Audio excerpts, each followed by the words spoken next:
Yau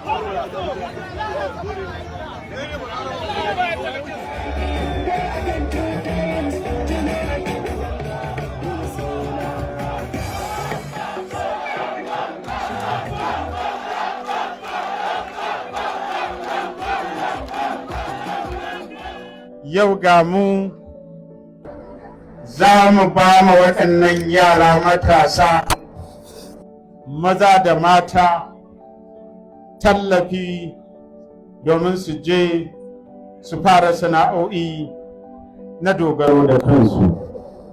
A yau da yin Allah ya yarda mun tanadi abubuwa da yawa wanda bayan horar da su da muka yi a manya-manyan makarantu guda 8 wanda suka shafi babbar makaranta ta horar da kiwon kifi da kuma babban makaranta ta horar da kiwon dabbobi da babban makaranta ta horar da renon tsirai da babban makaranta ta horar da aikin 'yan jaridu a fadin Najeriya da babban makaranta ta horar da kiwon kaji a jihar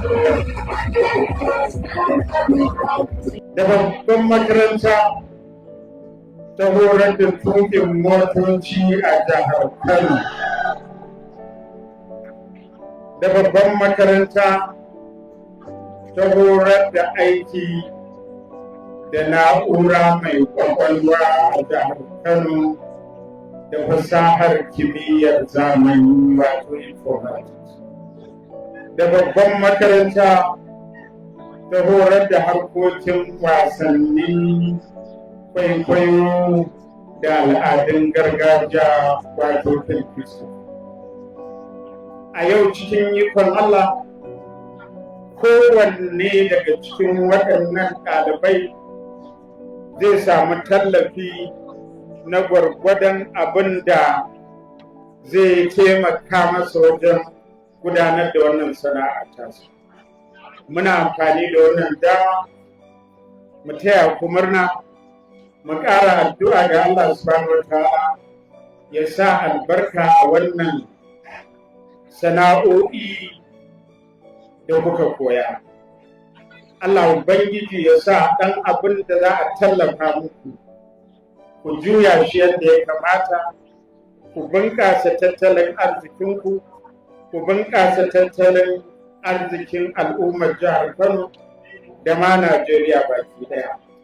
Allah ya sa wannan ya zama sanadiyar ɗaukan yara nan gaba kuma wanda za su samu a ƙarƙashin ku su ma su ci su sha su kuma taimaki al'umma.